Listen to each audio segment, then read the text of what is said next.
बहुत समय पहले की बात है।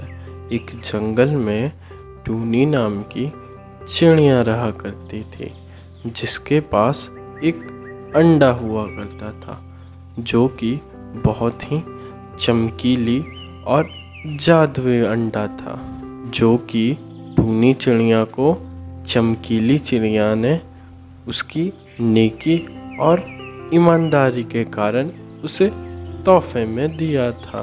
टूनी चिड़िया उस अंडे से बहुत प्रेम करती थी।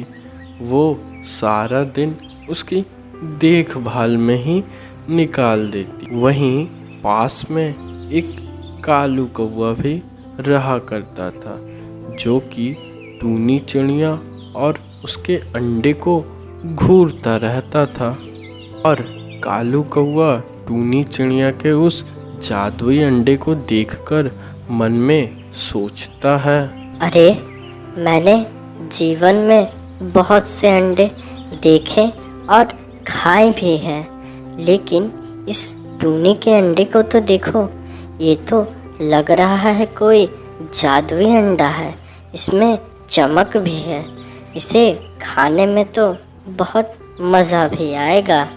ऐसा करता हूँ, मैं यही प्रतीक्षा करता हूँ जब टूनी चिड़िया अपने अंडे से अलग होगी, तो मैं चुपके से उसके अंडे को लेकर भाग जाऊंगा और मज़े से उसे खाऊंगा भी।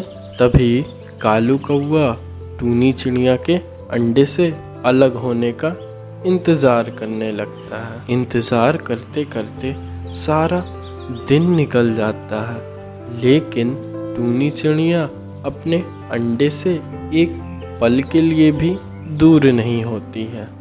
तभी कालू कौवा सोचता है, अरे, ये टूनी की बच्ची तो अपने अंडे से एक पल के लिए भी अलग नहीं हो रही है। अब मैं भला इस जादुई अंडे को कैसे खाऊंगा? तभी कालू कौवा ये सोच सोच कर इंतज़ार से मरे जा रहा था कि कालू कौवा को एक आइडिया आता है और वो फट से टूनी चिड़िया के पास पहुंच जाता है और टूनी चिड़िया को झूठ झूठ कहने लगता है, अरे टूनी, तुमने सुना क्या? जंगल में बहुत तेज बारिश आने वाली है और वो बारिश 7 दिन तक चलेगी। तुम्हारे घर में राशन तो है ना 7 दिन के चलाने के लिए? तभी टूनी उत्तर देती है, अरे कालू भाई, तुम सच कह रहे हो क्या? जंगल में बारिश आने वाली है। अगर ऐसा ही है तो मेरे पास खाने के लिए तो बहुत सारी सामग्री भी नहीं है, जिससे मैं हफ्ते भर तक अपने घर में रह सकूं। अरे, लेकिन अब मैं भला अपने अंडे को छोड़कर कैसे खाने का व्यवस्था करूंगी? तभी कालू कौवा कहता है, अरे टूनी, एक पड़ोसी ही तो पड़ोसी के काम आता है। तुम ऐसा करो कि तुम जंगल से अपने खाने के लिए अनाज का बंदोबस्त करो। मैं तुम्हारे अंडे को कुछ समय के लिए संभाल के रखता हूँ, जिससे तुम भोजन भी लेके चलाओ और इस अंडे को कुछ हो भी ना। धन्यवाद कालू भाई, तुम बहुत अच्छे हो। तुम्हारा जैसा पड़ोसी पाके तो मैं धन्य हो गई। मैं अभी आती हूँ कुछ खाने का बंदोबस्त कर कर। इतना कहकर टूनी चिड़िया वहाँ से चली जाती है और कालू कौवा का प्लान काम कर जाता है। और कालू कौवा मन में सोचता है, अरे, ये टूनी भी कितनी पागल है। मैंने इसे बेवकूफ़ बना दिया। अब मैं इसके इस चमकीले अंडे को बहुत मज़े से खाऊंगा। तभी कालू कौवा टूनी के उस अंडे को खा जाता है, लेकिन अंडे को खाने के कुछ समय बाद ही कालू कौवे के पेट में बहुत तेज दर्द होने लगता है। वो चिल्लाने लगता है, अरे बचाओ बचाओ, कोई मेरे बचाओ मुझे, मेरे पेट में बहुत तेज दर्द हो रही है। मैं इस दर्द को अब ज़्यादा देर सहन नहीं कर पाऊंगा। अरे कोई बचाओ भी मुझे। तभी कालू कौवा का पेट फट जाता है और उसमें से वो जादुई अंडा बाहर निकल जाता है और कालू कौवा की वहीं मौत हो जाती है।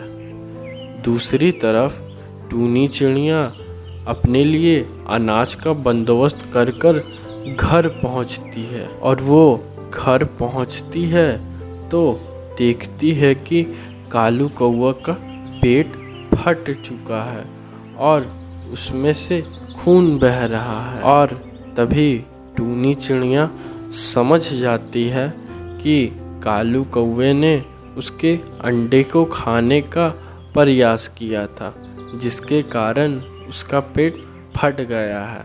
लेकिन तभी टूनी चिड़िया को चमकीली चिड़िया की कही बात याद आती है।